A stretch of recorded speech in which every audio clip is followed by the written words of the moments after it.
We are back with the Hubscale podcast, where we dive into the minds of security leaders all around the world. This week, we have Travis Howerton, the co-founder and CEO of Regscale. An amazing journey so far, building the RegOps movement. Travis, it's great to have you on the show. Thanks for having me, Elliot. It's a pleasure to be here. No problem at all. So I guess for everybody and all the listeners, it'd be great to give a quick introduction to yourself. Sure thing. So by way of background, I came out of the U.S. nuclear weapons program. So I spent 20 years in national security trying to help ensure the safety, security, and reliability of the U.S. nuclear weapons stockpile. Got to see compliance, risk, and cybersecurity at sort of the extreme ends of complexity and scale there. Then went to Oak Ridge National Lab, where I got to play with world's fastest supercomputer and other things out there. And then was in a digital transformation role globally with Bechtel Corporation. So spent over 20 years in a variety of senior roles, all of which had national security implications. And just whole career has been in cybersecurity. Yeah, it's an amazing journey, and I want to touch on one piece as well, just on the journey part. Obviously, we're going to go into Regscale and the journey that you've had there on the entrepreneurial side as well. But you obviously was the CTO of the NNSA Yes, as sir. well. So talk to me about that. I can imagine you saw some crazy things and did some really cool things as well. Yeah, and a whole bunch of things I can't talk about, but in general, the NNSA, National Nuclear Security Administration. So, if you've watched Oppenheimer and that movie, it gives you a little bit of the lineage of where the NNSA came out of, which was the founding of the nuclear weapons program, went through the AEC, eventually ended up in the Department of Energy, where the NNSA is a semi-autonomous agency responsible for the nuclear weapons stockpile. So my role was really owning technology and engineering across 8 national labs and plants spread across the US that were different parts of the supply chain, research, and development that goes into ultimately delivering the nuclear weapons stockpile for the Department of Defense in the US. So definitely got a lot of experience trying to secure very sensitive things. The one thing I can say that was really unique about that role is they have, to my knowledge, the only classified information that never declassifies. So in general, most classified information, after some period of time, the government declassifies it. But just due to the sensitivity of nuclear weapons and what that means for balance of power in the world, it never really declassifies. So it presents some implications to that of information you have to protect forever. Yeah, no, that's an amazing journey. I can't even imagine the things you did and how cool that must have been for the journey, especially being there for so long as well, right? You was there for a long period of time. So the learnings you've got and how that's transpired into this entrepreneurial journey, which I'm really excited to go into as well. But I guess just let's touch on Regscale, because cool journey. I know I've known Anil as well, so we've already talked about the journey as well in the past, but I'd love to hear it from you. Just tell me about the early days of Regscale. Why was it created? Yeah, so Anil and I co-founded it. So initially we started C2 Labs, it's probably 5 years or so ago. We were doing digital transformation work, not just in government, but in commercial, private sector as well. And we thought this was really like this compliance problem we'd experienced was really a government problem. Because when you think government, you think paperwork and bureaucracy and risk aversion. And some of that's true, but like it's true of everything that's large. And so if you're a large utility, you're a large hospital, you're anyone with a lot of assets that could be sued for mishandling people's information, at some function, you become more risk adverse and compliance starts to become more prevalent in your organization. So we were just running into this everywhere. And so what we found was compliance is the equal and opposite force of digital transformation. Anytime you're trying to go fast and innovate for the business, which typically you've got one side of the company or organization that wants that, you've got another group of people are saying, slow down, can't do that. Compliance checks take forever, create huge documents nobody wants to read, nobody wants to write. And it just seemed like the most inefficient business process on the planet. And so we thought, and then if you take sort of a 10-year look ahead at the time, we're saying, well, what's the world going to be like in 2030? Well, everything's going to be cloud-based. It's going to be serverless, ephemeral systems, AI-driven. The world is inevitably going that way. So if it sucks today and nobody wants to do it, this idea you're going to describe ephemeral systems in static Word documents and Excel spreadsheets makes no sense at all. And so that's where this idea of compliance as code, self-updating paperwork, do everything in machine readable formats, let the AI do a lot of the work, let machines attest to their own state. Paperwork should just update itself. That was the vision. And we thought it was inevitable that somebody's got to figure that out so that large organizations can digitally transform.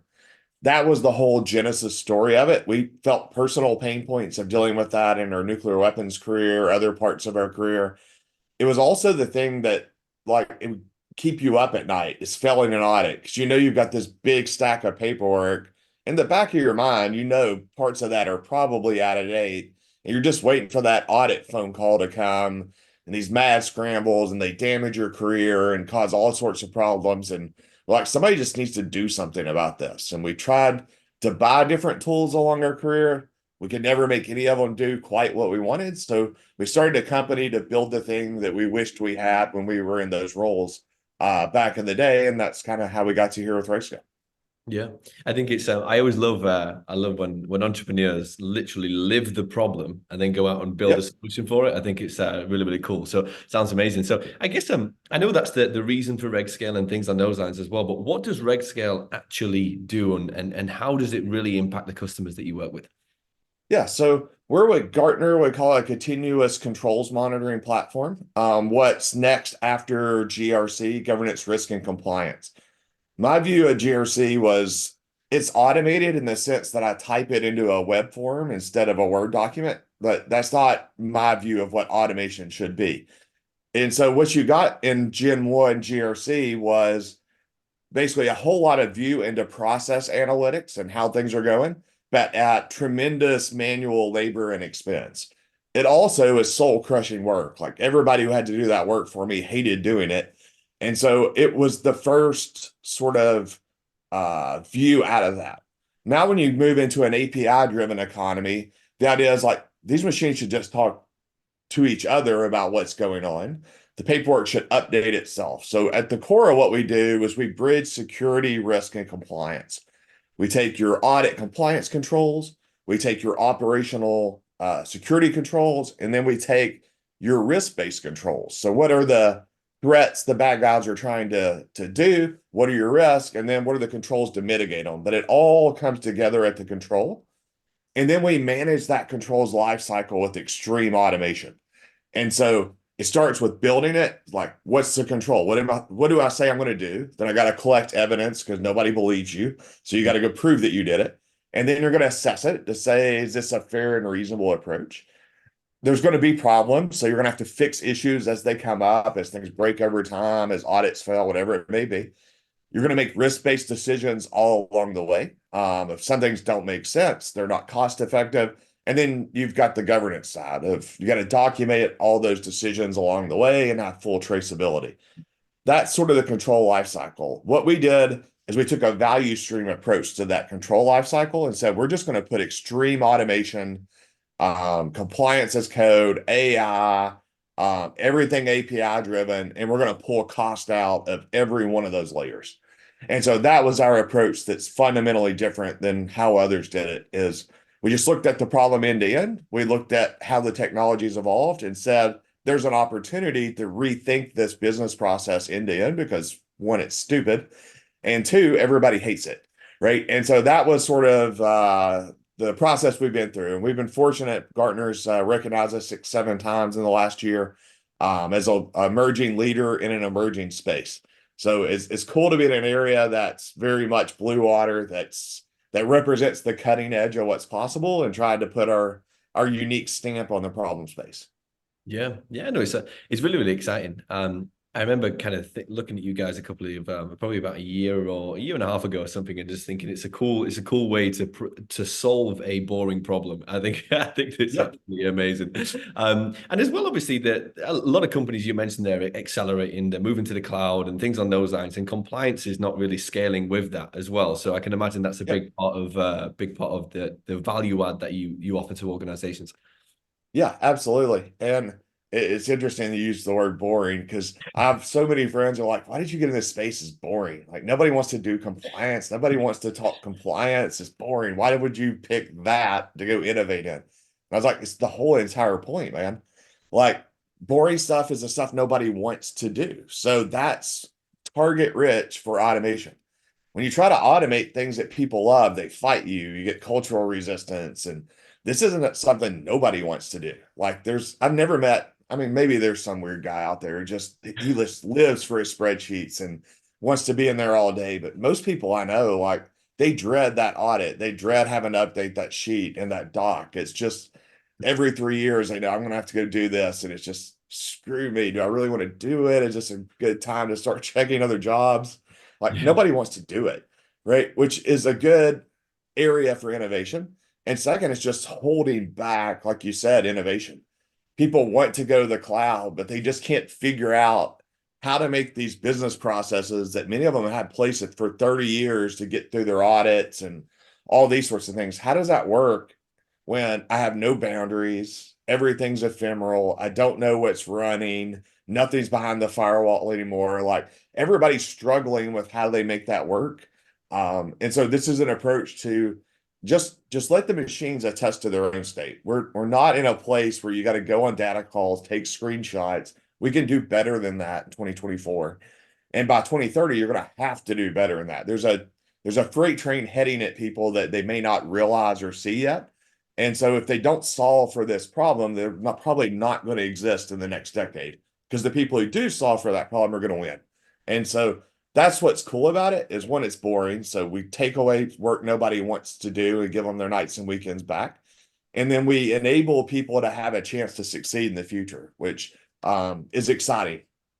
Yeah, yeah, no, definitely, definitely. And you mentioned there, obviously, companies that are not doing this in the next 5 to 10 years, they're going to have a real problem. Why is that? Yep. Because right now you can still kind of be the on-prem crowd. You can still live behind your firewall. If you think about it, and I think it was a Gartner guy who was given a keynote, but I like the way he framed it. If you're a new company, you're building cloud native, 100%. There's Yep. no chance you're not. Everything is moving cloud native. Maybe it runs on-prem, but it's still cloud. Everything's going to be eaten by software as a function of time. And so if you're living in these legacy environments, you're going to be inherently more inefficient. You're going to have way more tech debt. You're going to have way more cost in your cost centers to support your legacy infrastructure than these leaner, meaner things that are coming for you that are AI driven, that are cloud native, that can auto scale. So you're going to have to get there. And people say, like, oh, I can't be disruptive. We're too big to be disruptive. Like, my answer to that one is always NASA because I would have put NASA in that column of inherently government can't be disrupted. It's nation state level stuff, except for the fact that SpaceX is kicking the crap out of NASA, right? In terms of what it costs to launch things, get into space, like they're disrupting the crap out of them. So it's one of these things that everybody's going to be disrupted unless they embrace innovation. And if compliance is the thing and risk aversion that's keeping you from being able to do it, it's going to kill you as a function of time. I'm a big advocate of like you can be risk adverse and you can be all about being compliant and you can use technology to do it. It's not a Boolean choice where you got to throw away all this legacy approach. You're actually going to be more secure doing it this way. It's going to cost you less to do it and you're going to position better with the business. So it's going to be a win-win-win.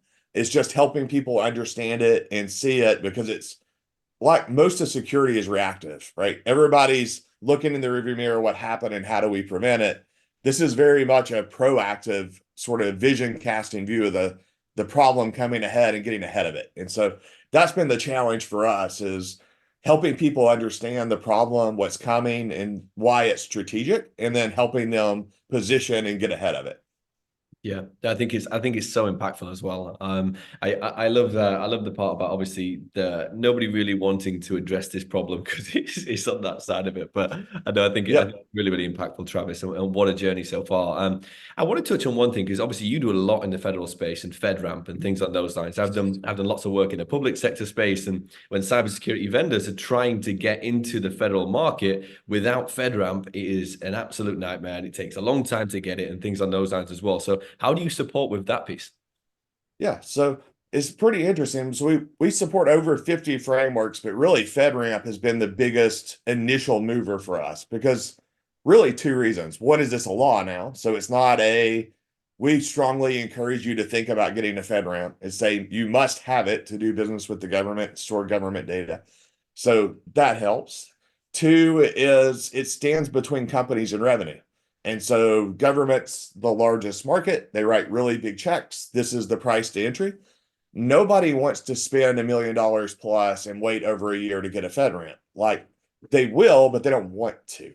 Yep. And right, so anything you can take off that bill, and even more importantly, many of them aren't as sensitive to the bill, they're sensitive to the timeline, right? So how quick can they enter this market? So we can compress both time and cost by automating every step of that process. Well, So beginning to end, all that automation, we've seen as high as 60% of the cost and schedule come out of getting a FedRAMP package by using Regscale. And so it's a combination of us and our partners that just bring people along rapidly. And so it's the fastest growing, but you see similar things for like NERC, SIP, and energy, similar problem. Big, hairy regulation, nasty fines, similar results we can help. PCI, HIPAA, you name any big regulation, the stuff coming out of Europe, GDPR and DORA.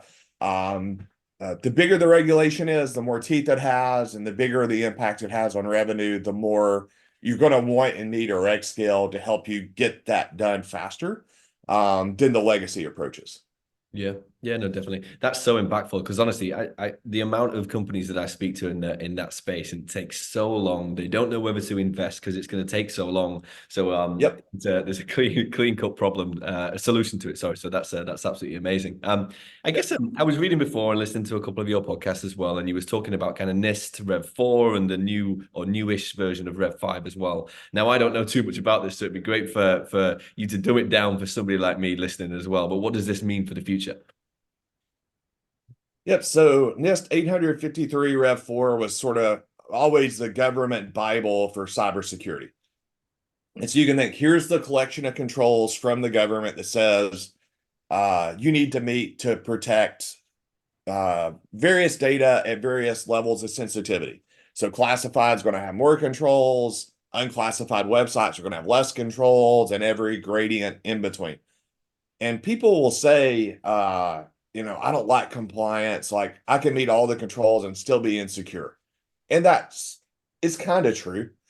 The truth to me is like don't think of them as compliance controls. I think of everything that NIST puts in there as a best practice. And so you read them and there'll be a control like you need multi-factor authentication, you need backups, you need to have an incident response plan. Nobody looks at any of these and like, I strongly disagree. None of those aren't best practices and they're horrible. They generally are best practices, right? The thing is like cyber is not a one size fits all, and some controls are less important or more important in certain architectures, right? And so you're making risk-based decisions. And so Rev 4 was the Bible. The cybersecurity world doesn't stand still. So NIST put out Rev 5. It's addressing things like privacy. So it's bringing in a lot of what you would have seen in GDPR in Europe. You're now seeing in the privacy control family in this. We're seeing more supply chain attacks. So SolarWinds and other things where they're not going at the big guys, they're going a level down, getting into the tools the big guys trust, and then sort of compromise one and get many. So you'll see a big push in supply chain security, right? So there's new families of controls. Some controls have been removed, some have been added. Whole new families like the ones I mentioned are in there. What we say is if you've got to go from Rev 4 to Rev 5, you're going to have to redo everything, right? So it's required that you go redo all your paperwork. That's a great time if you've got to redo it anyway to rethink how you're doing it. Do I really want to go create multi-hundred page documents again to lay this out? Or might I use this as an opportunity to automate, to use AI, to embrace the future? And that way, when Rev 6 and Rev 7 come, I'm positioned to be able to grow seamlessly and not have these sort of huge problems. And so basically, you need an impetus for change. And it comes in a couple ways. Like, I need this certification. Like, I need FedRAMP. My revenue side of the business says we need FedRAMP. And so, great opportunity to bring Regscale in to accelerate that.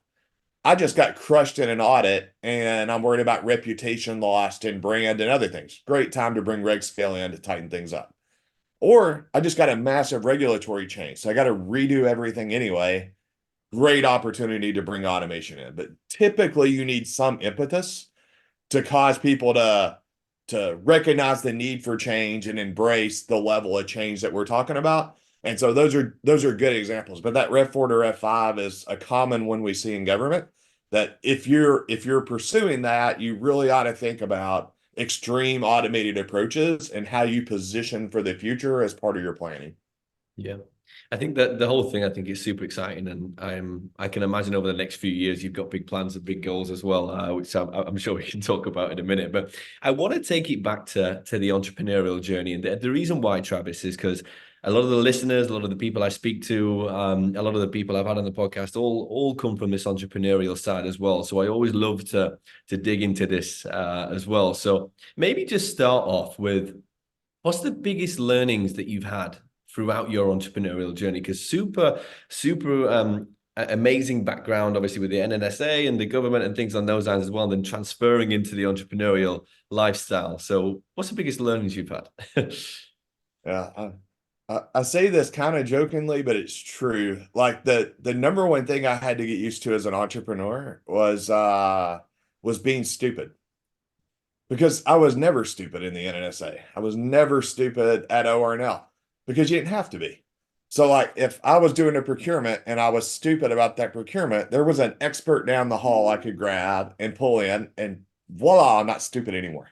Right. And so, like, you had the benefit in large organizations of just having an ecosystem of talent and specialized expertise that you could rely on to get complex things done.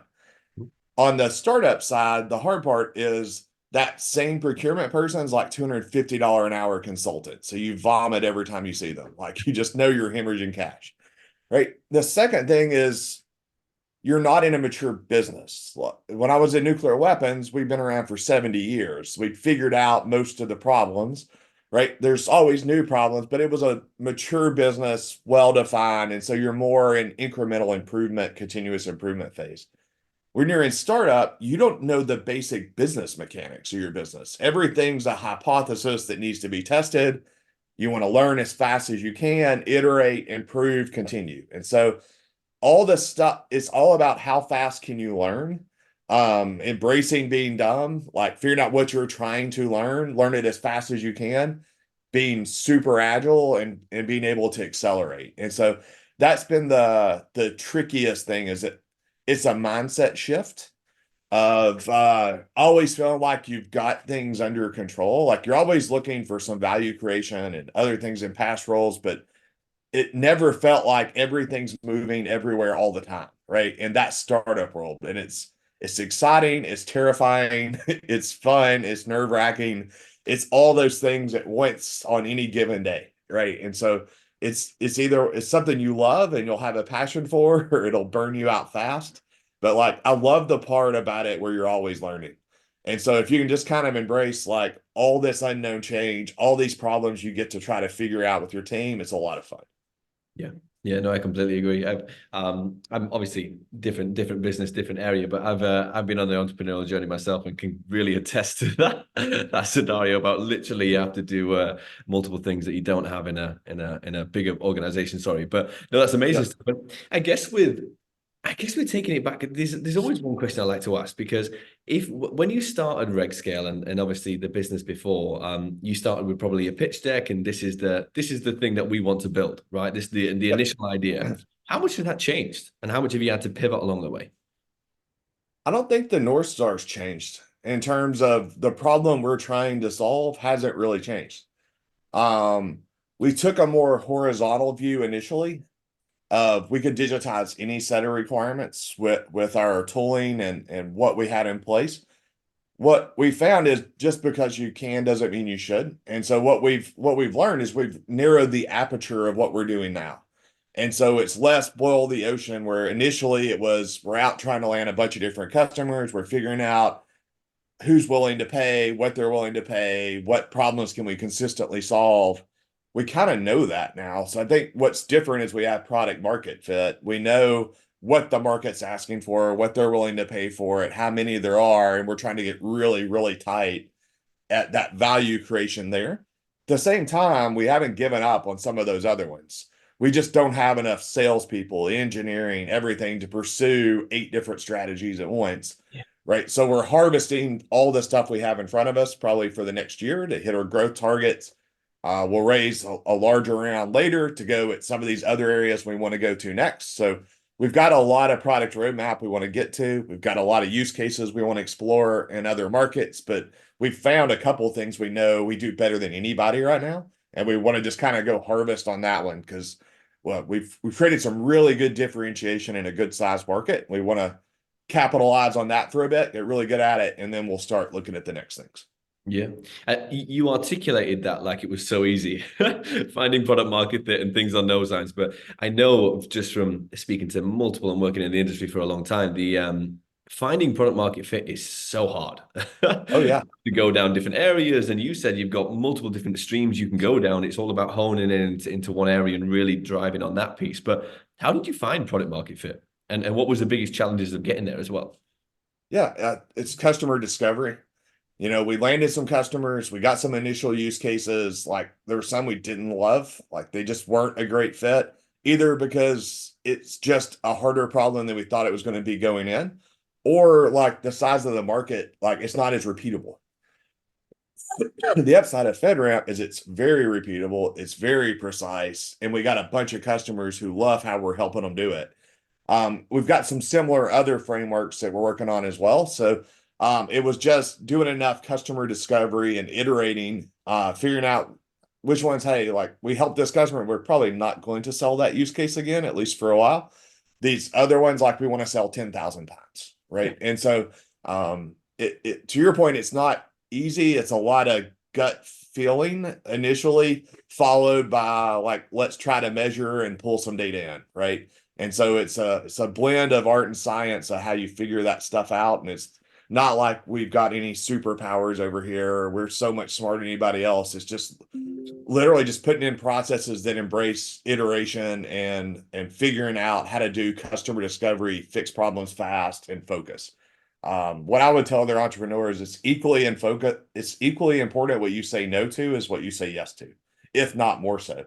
Because all the stuff that feels good to get revenue short term may be a distraction long term and kind of screw up what you're trying to do. And so it's hard. It's hard when you need revenue to say no to revenue, right? I think that's one of the hardest lessons learned from entrepreneurs and our experience for sure. Yeah, no, definitely. I was reading the Octa's co-founder book, The Zero to IPO, and he was talking about right at the beginning of his journey about basically saying no to customers, even if they don't, even if they're offering a lot of money, because if they say you basically change the entire product for a set customer, it's not going to work in the long run. But no, Yep. that's amazing. That's amazing journey. And I guess with the scenario and the early days as well, in taking investment, I know obviously you took it from Sin Ventures and things like that, but how did you choose the investors that you obviously went with at the beginning? Yeah.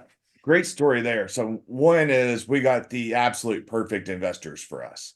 And so we came up with a list, and Neil and I we went through, this was more him than me. Went through, he sort of racked and stacked on, but Sin was our number one. Mm. And so we went through a set of raise processes. We did our Western US embarrassment tour where we went out and did everything wrong. Um, in retrospect, we weren't telling the right story. We weren't positioning right. Everything we thought we knew about how to raise money was wrong. somewhere along the way, we met a guy over at Squadra Ventures, Guy Philippi. He was wonderful. He took time to mentor us. He's like, look, I really like you guys, but everything about how you're pitching is terrible. He's like, here's how investors think, and here's how you need to lay it out. Like, he didn't have to do that. He took time out of his day. He spent wonderful guy. From that, we rejiggered our deck. We went through sort of our B tier investors. We did like 2 or 3 pitches, and we got rave reviews on those. Like, it was night and day, from like you could see them checking out 5 minutes in and like, why are we even here, to holy crap, we love you guys, just based off that feedback. And then once we did it a couple of times and got good at it, we said, let's go after Sin. And the reason we wanted them was because Art Coviello was there. And he was the chair of the largest security company in the world at the time, former CEO of RSA. But importantly, he also ran Archer when they were the biggest GRC platform in the world. And so if you want somebody to mentor you and teach you on how we're going to disrupt this space, we couldn't think of anybody better in the world than Art Coviello. So like that drove that.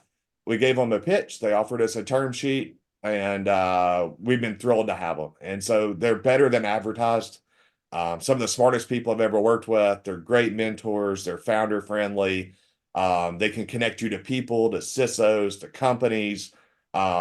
Just don't have a bad thing to say about them. And also a shout out for my buddies over at Squadra that helped us too, even though they weren't quite the right fit for on both sides for where we were. They were wonderful too. So those were the 2 investors that really, from our experience, stood out the most. But we're thrilled to be with Sin, and we'd highly recommend people talk to Squadra too. Yeah, no, that's absolutely amazing. It really is, and I always love going through that stuff because it's so impactful. Because I went to a dinner last week in New York City, and there was a couple of stealth mode founders there and things on those lines, and they was talking about raising and who they want to get and things like that. And I always find it interesting why people pick certain venture firms, and there needs to be a reason behind it, obviously for Yep. both sides as well. But no, that's absolutely amazing. And just kind of one question before we leave it for today. I always like to take it back to this question because I find it very impactful for the audience. If you had to go back to the beginning of your career, Travis, what would you tell yourself? That's a good question. I tell myself that starting in government was the right move. There's a couple of things I tell people about government. They get a bad rap, government employees do. And you talk to people like, oh, it's lazy, they're bureaucrats, this and that. Like, in general, nobody who's in government is in it for the money, because there is no money in it. If you're a federal employee, like, there's way better options to make money. What I got is I had more responsibility at a young age than I ever could have got in the private sector. Like, my story would not have been possible to become CTO at the age I did in a normal private sector corporate ladder. It's just not going to happen. But in the government side, if you're willing to take risk and be innovative, like, you can move up the ladders fast. The other part is, like, my grandfather was in the Navy. Part of me wanted to serve, but it turns out like the military is not super hyped to recruit like asthmatic kids who can't fight. It's just not their prototype of what they look for. But on the engineering cyber side, I was pretty good. And so it gave me an opportunity to serve my country. There's just a lot for me, there's a lot of value that comes in taking a job where you're doing something bigger than yourself. And the government can offer you that. They invest in your training, you get a lot of responsibility. I got to learn to do a lot of things at scale early. I got a lot of really great mentors. And then the other side is I was in national security. So I got to see sort of the extreme end of cybersecurity that you don't see in most commercial shops. Like, the stuff we were doing was a lot years ahead of what most of these folks have to deal with. And so I think that was wonderful.